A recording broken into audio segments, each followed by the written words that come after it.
Eric and the Yes, team. go on. Yeah, go on. Thank you so much for having me in this space. Just a bit about myself. I have experience in election observation. And lately in 2022, I was a campaign manager.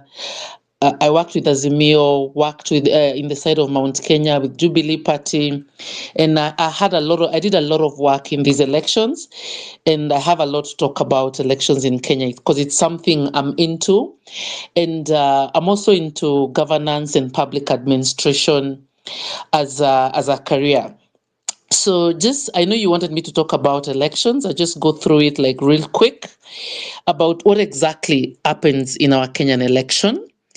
And I would say the only election that was a people's election in Kenya was 2002, the Kibaki Tosha election. That is the only time that Kenyans were able to get what they voted for. We moved to 2007, where we had the post-election violence, the Kibaki and Raila election. A lot of that election had local manipulation, local players, what people would call, it was a local elite that would manipulate a people's will. That was not a fair election in the country. Even the Electoral Commission then, that was Kivoito then, he died saying that we do not know who won the election. I am saddened because there's no one who has come out to even write a book about the 2007-2008 election, where many Kenyans lost their lives. That was another election that has never been audited. And until today, we do not have a Kenyan election that has been audited. Most of the Kenyan elections are swept under the rugs, and we are made to believe elections have gone in a particular way. And that led to a coalition government after the post-election violence. And of course, the Ruto and Uhuru going to Hague. In 2013, we had the Uhuru and Ruto ticket. Another election that has never been audited. When I say this, we cannot authentically say that this particular individual won an election in Kenya, because there is no election in Kenya from 2007 where we've had servers opened. I will pull this quickly to 2022, the last election. But just to mention on 2013 election, where we had Akombe resigning, we had them Sando Day, we had a lot of things that happened in that election. But Kenyans, we just want to move on quickly and settle down.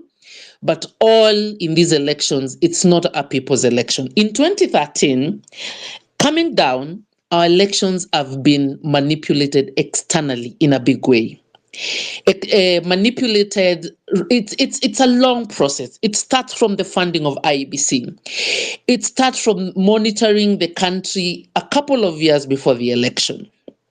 Programs, they call them civic education, foreign funded, but these are small ways of programming Kenyan elections. And we pull it all the way to 2022, and people have been asking me, Mary, how do you know this? I have been in this field as an observer, and I've been studying a lot and following the money.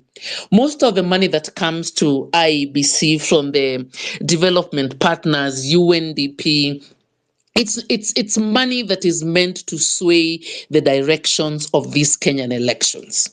And even to be brief and to go to exactly in the 2022 elections, you saw the Azimio team went to Chatham House, but what the media tells us is, of course, the European Union, the Western world is taking care of their interests.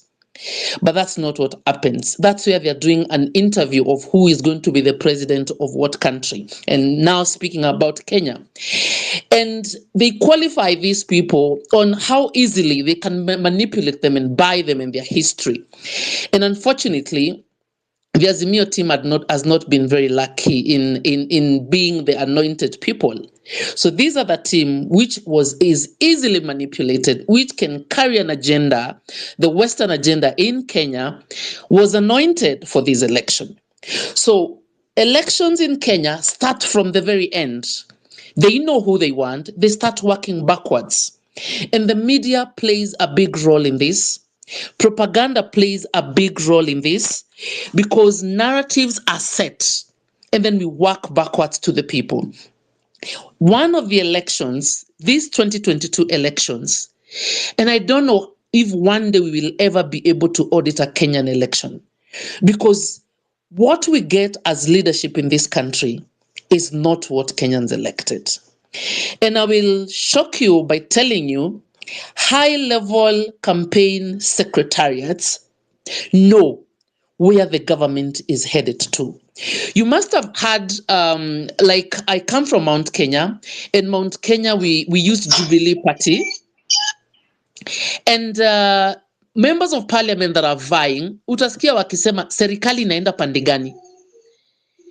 It's not everyone who has this information. And for you get the ticket of the side where the government is going.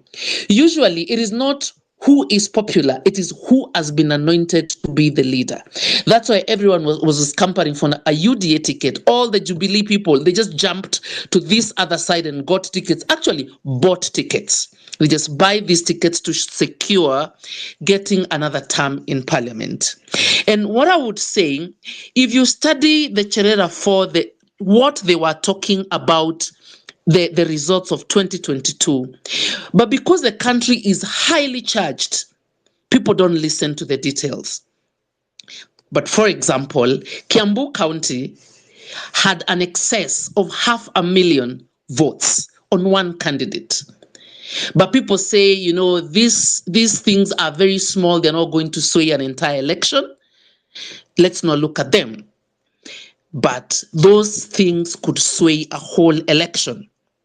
No one has ever looked keenly or talked about Smartmatic and how Kenyan data is diverted and changed, or a logarithm is set to change or sway the data.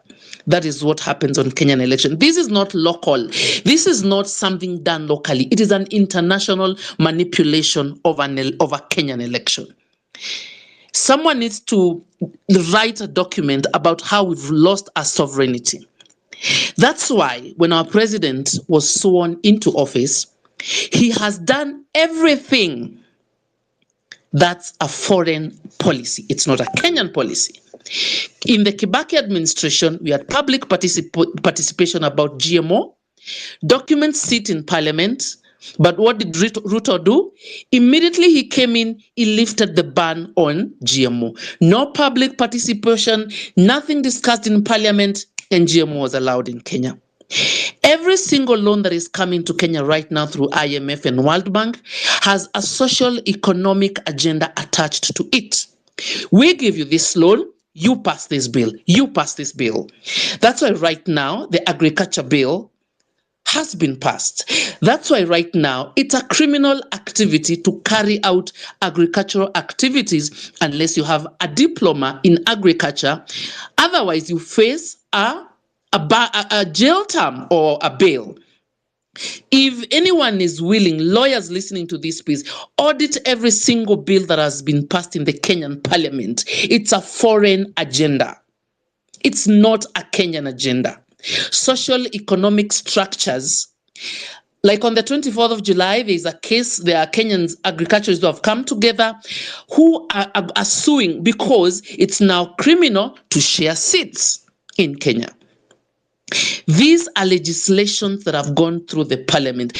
That's why I would say this is the worst government I've ever seen as a Kenyan, because no one cares about the bills they have passed in that parliament. Why is our president jumping as high as the foreign masters want him to jump? Because they played a big role in his presidency. He has no stance to fight for the Kenyan people. That's why he was the best candidate for them.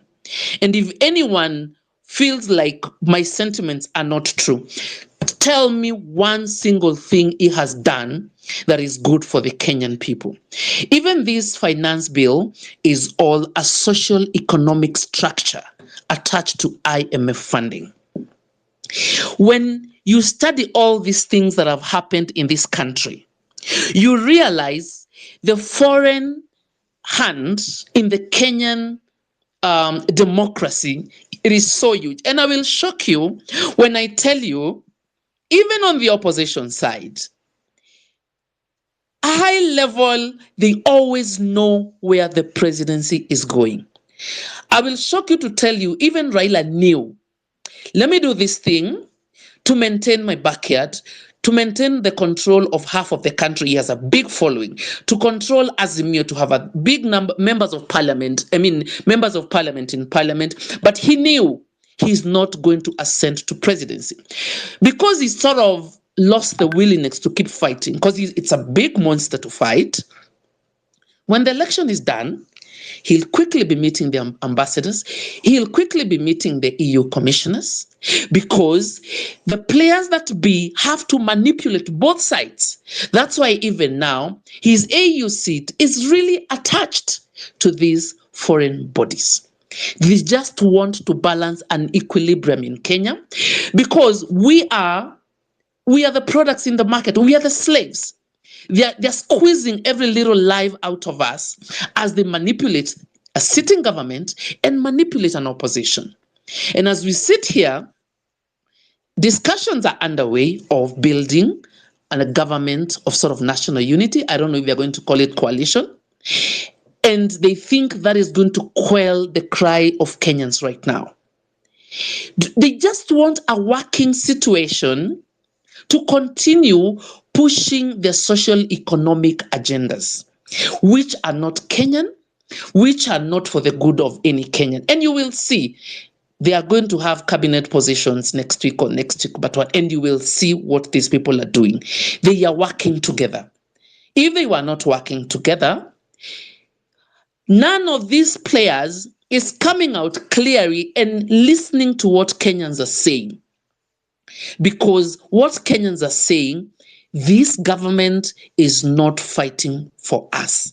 Even on the smallest level, this government is not fighting for Kenyans. For the people that can study and do this, if you study the Venezuelan hand in the Kenyan government, it was huge. The foreigners played a big role in diverting the will of the people. And I will tell you again and again, what you see today is not what Kenyans voted. Thank you, Eric, for your time. Oh, what do you mean? My lord, I wonder.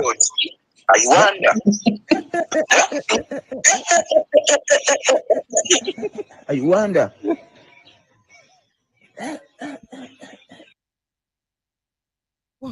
What I'm going to teach you in. So, Cyprian, go on.